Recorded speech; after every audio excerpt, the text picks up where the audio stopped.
Hello students. आप लोग अच्छे होंगे मैं आशा करता हूँ। तो आज हम लोग पढ़ेंगे न्यूटन्स लॉज ऑफ मोशन को। जो न्यूटन्स लॉज ऑफ मोशन है वो टोटल तीन है। फर्स्ट लॉ, सेकंड लॉ और थर्ड लॉ। वो तीन लॉज को पढ़ेंगे। और ये जो लॉज है हमारे लिए बहुत ज़्यादा इम्पोर्टेंट हैं क्योंकि ये बेसिक्स हैं फिजिक्स के।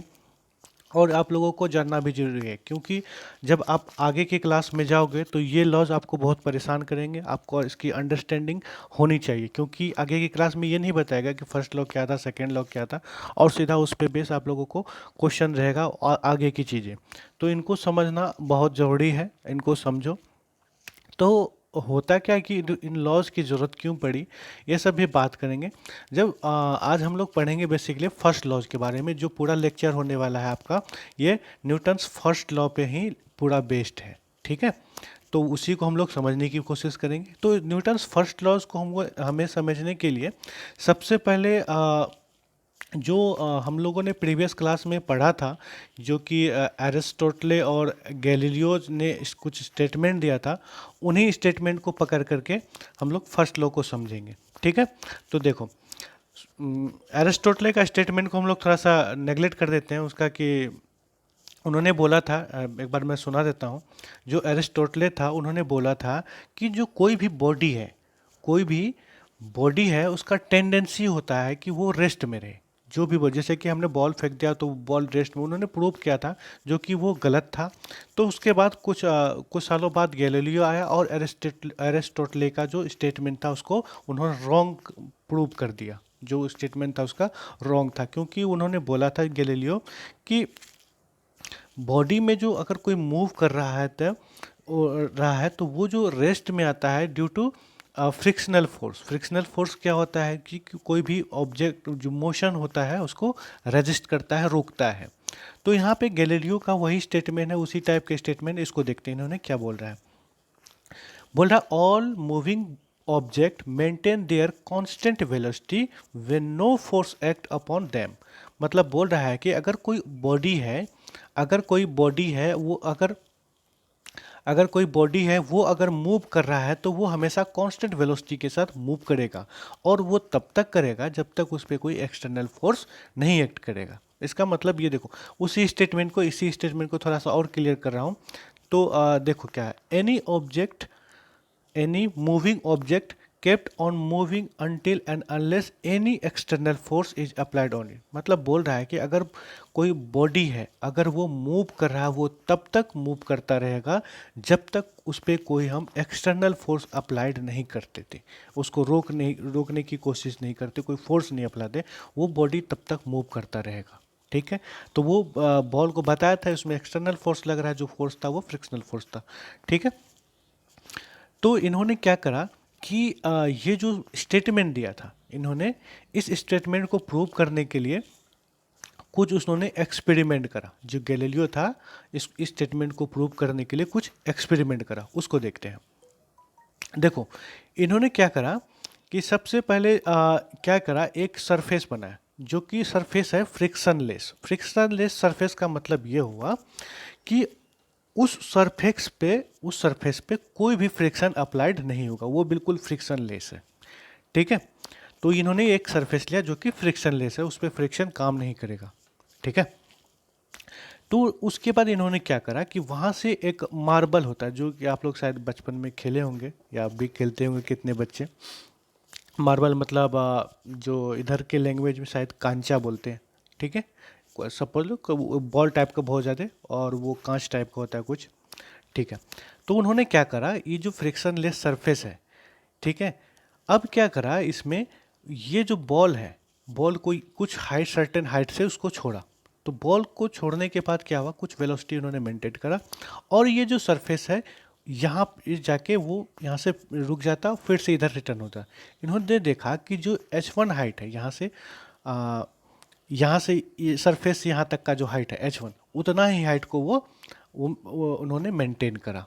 मतलब H1 इक्वल्स टू H2। तो ये क्या हुआ कि जब इन्होंने देखा तो इन्होंने एक और एक्सपेरिमेंट करा कि ये जो इसका इंक्लिनेशन है इसको थोड़ा सा कम कर दिया। जो ये जो इंक्लिनेशन है इसको क्या कर दिया इन्होंने, थोड़ा सा और नीचे कर दिया। अब की बार क्या हुआ कि जो बॉल है, ये जो बॉल है यहाँ से कुछ हाइट से छोड़ा, तो अब क्या क्या हुआ इसमें कुछ वेलोसिटी हो गया। अब क्या हुआ है, जी इतना हाइट इन्होंने इतनी हाइट से छोड़ा तो सेम हाइट को मेंटेन करना चाहने लगा ये बॉल, उतना ही हाइट को मेंटेन करने की कोशिश करने लगा। अब क्या हुआ कि बॉल जो है कुछ और दूरी तक क्योंकि इसका इंक्लिनेशन क्या हो गया, ये थोड़ा सा कम हो गया, तो ये कुछ और ज़्यादा दूरी तक इन्होंने डिस्टेंस कवर करा। ठीक है, अब की बार क्या करा, अब की बार इन्होंने क्या करा, जो ये इंक्लिनेशन है, ये जो इसका इंक्लिनेशन है, ये जो फ्रिक्शनलेस सरफेस है, इसका इंक्लिनेशन को जीरो कर दिया, कोई भी इंक्लिनेशन नहीं। अब क्या हुआ कि जब ये बॉल को कुछ सर्टेन हाइट से छोड़ा गया तो वेलोसिटी जो ऑब्टेन हुआ, जो वेलोसिटी क्रिएट हुआ, तो वो कांस्टेंट वेलोसिटी मतलब मूव करता चला गया, क्योंकि ये फ्रिक्शनलेस सरफेस था और इसमें कोई एक्सटर्नल फोर्स तो नहीं लग रहा था, और ये कांस्टेंट क्यों, कांस्टेंट वेलोसिटी इसलिए मेंटेन कर रहा था, वो सेम हाइट को पाने की कोशिश कर रहा था जितनी हाइट से इसको छोड़ा गया। ठीक है, तो इन्होंने कुछ एक्सपेरिमेंट करा और ये बताया कि बॉडी में अगर फ्रिक्शन या कोई भी एक्सटर्नल फोर्स नहीं रहेगा तो वो बॉडी कंटिन्यूस सेम या कांस्टेंट स्पीड से वो मूव करता चला जाएगा। ठीक है, तो अब चलते हैं हम लोग न्यूटन्स के फर्स्ट लॉ पे। ठीक है, यहाँ कुछ आप लोग समझ गए होंगे, आई होप।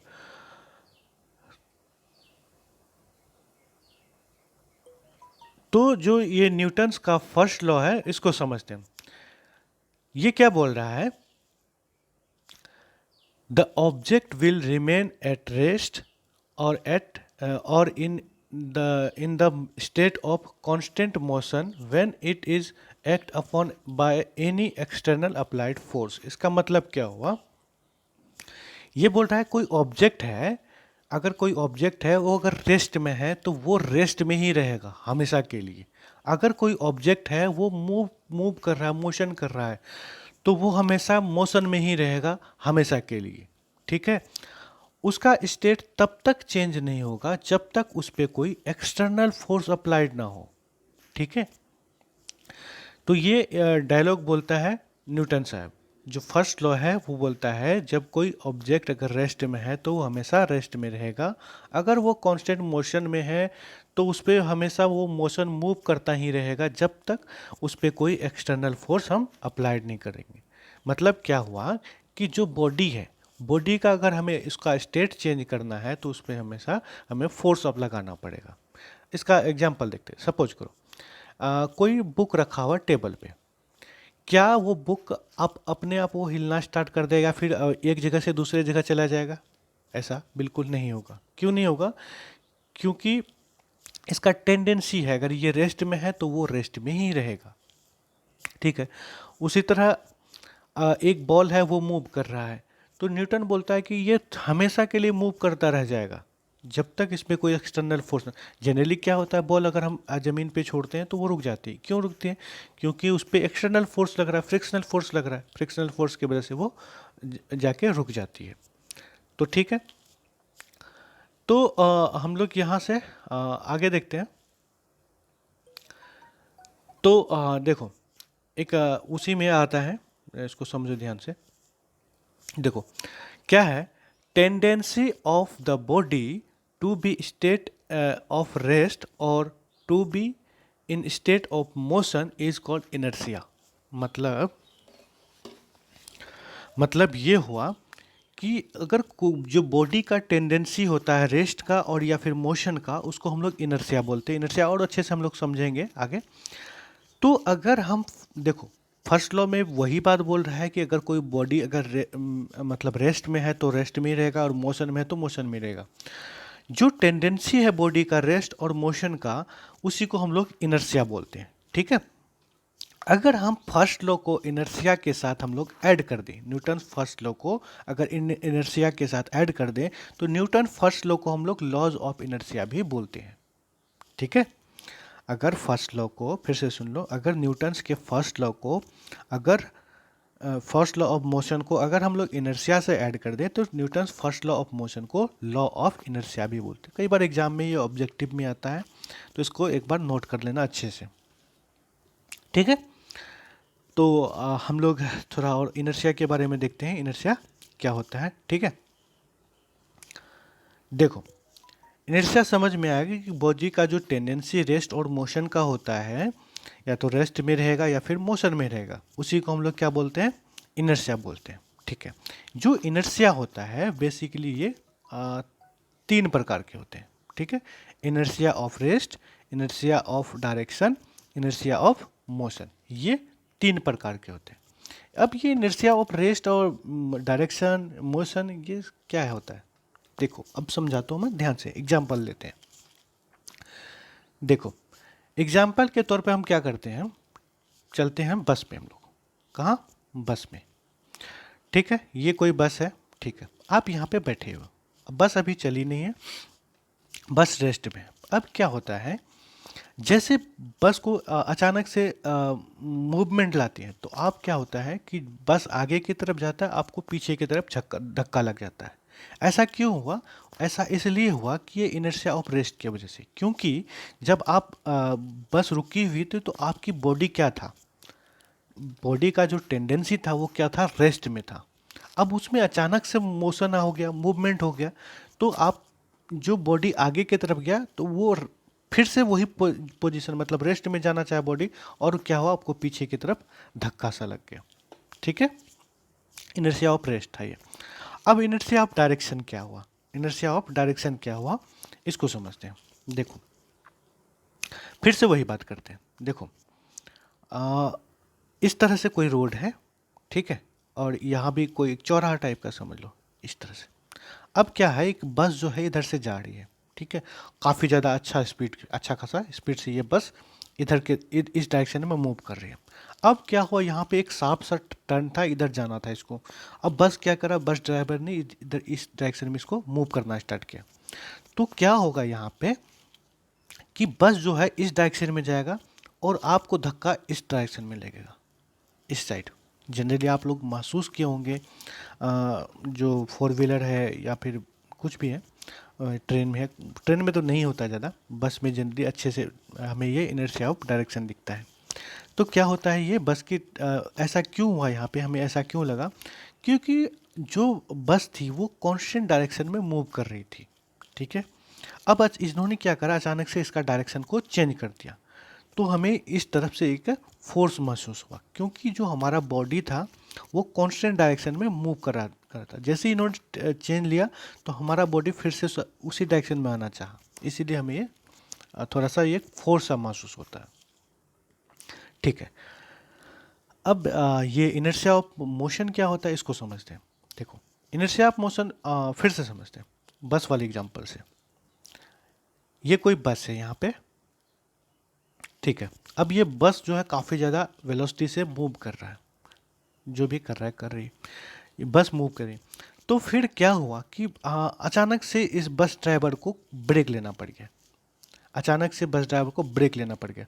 तो फिर क्या हुआ, जब ये बस मूव था, काफ़ी ज़्यादा स्पीड में मूव कर रहा था, जब बस ड्राइवर जो था यहाँ पे इन्होंने ब्रेक मारा, तो क्या हुआ, आपको एक झटका सा, मतलब आगे की तरफ धक्का सा लगा। क्यों, ऐसा इसलिए हुआ क्योंकि बस का जो क्या था, मूवमेंट कर रहा था, मूव कर रहा था आगे की डायरेक्शन में, और बॉडी भी आप जो है बस के साथ साथ आगे की डायरेक्शन में मूव कर। सडनली क्या हुआ, बस का जो पोजीशन है वो स्टेट जो है वो चेंज हो गया, रेस्ट में आ गया।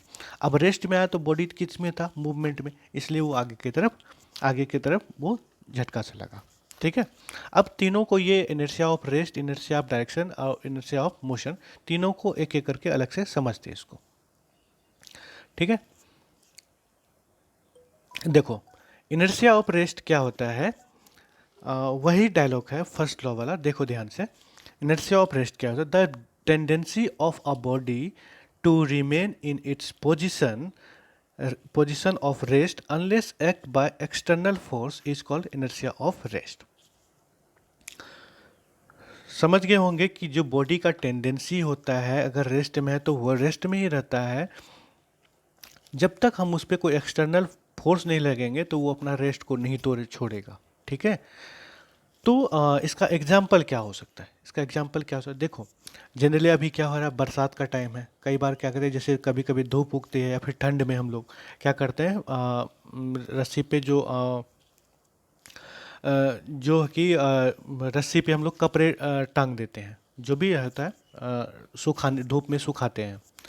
तो हम लोग क्या करते हैं, जो भी कारपेट वगैरह है उस पे हम अगर बीटिंग करते हैं, कोई डंडे से अगर पीटना स्टार्ट करते हैं, तो उससे क्या होता है, डस्ट पार्टिकल रिमूव होना स्टार्ट कर देता है। मतलब कि देखो कि धूप में काफ़ी ज़्यादा डस्ट पार्टिकल उससे निकल रहा होता है। ऐसा क्यों हुआ कि जब जो डस्ट पार्टिकल था वो, उसका पोजीशन क्या था, वो जो कारपेट था, जो भी कपड़ा था, उस पे वो रेस्ट में था। जैसे ही हमने उस पे एक्सटर्नल फोर्स लगाया तो वो अपना रेस्ट को छोड़ के मूवमेंट करना स्टार्ट कर दिया, जो हवा में वो डस्ट पार्टिकल मूव करना स्टार्ट किया। फिर दूसरा देखते हैं, जनरली क्या होता है कि जैसे कि मैंगो वगैरह हम लोग तोड़ने जाते हैं, तो पेड़ पे क्या होता है, हम लोग जोर जोर से जो पेड़ के डाल होते हैं उसको जोर जोर से हिलाना स्टार्ट कर देते, शेक करना स्टार्ट कर देते हैं। तो क्या होता है, जो फ्रूट था, फ्रूट हुआ या फिर ड्राई लीफ, जो सूखे पत्ते होते हैं, वो टूट के गिरना स्टार्ट हुआ। ऐसा क्यों हुआ, वो इनर्शिया ऑफ रेस्ट की वजह से हुआ। ठीक है, थोड़ा ये समझ में आ गया होगा इनर्शिया ऑफ रेस्ट। अब नेक्स्ट देखते हैं, इनर्शिया ऑफ डायरेक्शन को समझते हैं। इनर्शिया ऑफ डायरेक्शन क्या होता है? The inability of a body to change by itself its direction of motion is called inertia of direction. मतलब किसी भी बॉडी का इनेबिलिटी, किसी भी बॉडी का इनेबिलिटी होता है कि वो खुद ब खुद डायरेक्शन को चेंज नहीं कर सकता। जब तक उस पर कोई भी हम लोग एक्सटर्नल फोर्स नहीं लगाते, तब तक वो डायरेक्शन चेंज नहीं कर सकता। ठीक है, इसको बोलते हैं इनर्शिया ऑफ डायरेक्शन। तो ठीक है, इसका एग्जाम्पल मैं नहीं दे रखा हूँ, आप लोग थोड़ा सा इसको पढ़ो या फिर गूगल करो, जहाँ से भी आप क्या करो, इसका हमें एग्जाम्पल कमेंट करो। ठीक है, इनर्शिया ऑफ डायरेक्शन का कुछ एग्जाम्पल है, उसको आप लोग कमेंट करो, इनर्शिया ऑफ डायरेक्शन का। ठीक है, तो बेसिकली इनर्शिया ऑफ डायरेक्शन क्या होता है, वो इनेबिलिटी होता है बॉडी का कि वो खुद ब खुद कोई भी डायरेक्शन चेंज नहीं कर सकता है, और उसको डायरेक्शन अगर चेंज करना है तो हमें एक्सटर्नल फोर्स लगाना पड़ेगा। ठीक है, नेक्स्ट देखते हैं, इनर्शिया ऑफ मोशन। ये बड़े काम की चीज़, कई बार जो कॉम्पिटिटिव एग्ज़ाम होते हैं यहाँ से, या फिर फर्स्ट इनर्शिया ऑफ रेस्ट, ठीक है, तो यहाँ से कई बार आपको अजीबो सा आपको एग्जाम्पल दे देंगे, या पूरे लॉज ऑफ मोशन के, जो न्यूटन्स लॉज ऑफ मोशन पे यहाँ से न्यूमेरिकल तो ज़्यादा बनते नहीं हैं, तो क्या करेंगे, आपको अजीबोगरीब सा एग्जाम्पल दे देंगे, और आपको बोलना है कि ये कौन से लॉज को फॉलो करता, first law, second law, third law. तो इस तरह से आपको बताएगा। ठीक है, तो हम लोग क्या है, इनर्शिया ऑफ मोशन को समझने की कोशिश करते हैं। इनर्शिया ऑफ मोशन क्या होता है? देखो, if a body is in a state of motion, then it will continue to move at the same speed in same direction unless an external force is applied. Change its state is called inertia of motion. मतलब क्या हुआ, अगर कोई moving body है, अगर कोई moving body है, वो मूव कर रहा है कांस्टेंट स्पीड से, तो वो कांस्टेंट मूव करता रहेगा। अगर इसको हमें रोकना है, तो इसका स्टेट को अगर चेंज करना तो हमें एक्सटर्नल फोर्स लगाना पड़ेगा। वही बात है, तो सेम डायरेक्शन में ये मूव करेगा। ठीक है, जो भी है, इसी को बोलते हैं हम लोग इनर्शिया ऑफ मोशन। इसका एग्जांपल समझते हैं। कई बार होता है, देखो क्या होता है कि इसको समझो, when a person jumps out of the moving बस। मतलब क्या होता है, जब कई बार होता है, कुछ नादान लोग, बस मूव कर रही होती है, थोड़ा सा स्लो होता है, और बस से वो कूद जाता है। अब कूद जाता है अगर, और क्या करता है, वो बस के साथ साथ कुछ दूर तक भागना स्टार्ट कर देता है। इसलिए वो करता है कि जो जैसे कि बस में इन्होंने इसलिए ऐसा किया क्योंकि जो बॉडी था यहाँ पे, उसका जो बस में था बॉडी, वो क्या कर रहा था, पहले कंटिन्यूस मूव कर रहा था। अब ये जैसे करा, ये अगर रेस्ट में रुकता, अगर रुक जाता, ये दौड़ता नहीं, तो ये इसको काफ़ी ज़्यादा इंजरी भी हो सकती थी। तो इन्होंने इसको मेंटेन करने के लिए क्या करा, जो कुछ कुछ दूर बस के साथ ये भागता रहा। ठीक है, ठीक है। तो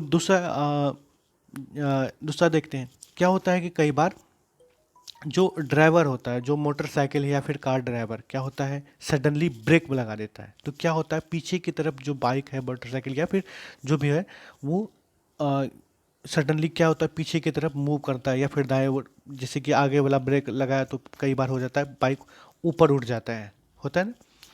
तो ऐसा होता है। तो ये ऐसा इसलिए हुआ कि इनर्शिया ऑफ मोशन की वजह से हुआ। ठीक है। तो आई होप आप लोग थोड़ा थोड़ा इनर्शिया जो तीनों था आप लोग समझ गए होंगे। थोड़ा सा आप लोग भी बुक वगैरह पढ़ा करो, जो गूगल है वो करा करो, ढूंढो चीज़ों को। ठीक है। तो ये था तीनों इनर्शिया के बारे में हमने पूछे। तो अब क्या है कि मैं आप लोगों से एक अच्छा सा, एक नॉर्मल सा छोटा सा क्वेश्चन पूछ रहा हूँ। देखो, मैं पूछ रहा हूँ कि जो is inertia remain same for all object, मतलब सभी ऑब्जेक्ट के लिए जो इनर्शिया है वो कांस्टेंट है, सेम है, या फिर अलग अलग है। इसका जवाब आप लोग जो व्हाट्सएप ग्रुप है या फिर यहाँ पे यूट्यूब का कमेंट बॉक्स है, वहाँ पे आप लोग कमेंट करो। ठीक है। तो इसका आंसर ज़रूर देना, जो सभी बॉडी का जो इनर्शिया है वो सेम है या फिर अलग अलग है। ठीक है। मिलते हैं हम लोग, कल मिलते हैं हम लोग फिर नेक्स्ट क्लास में। ठीक है बच्चों।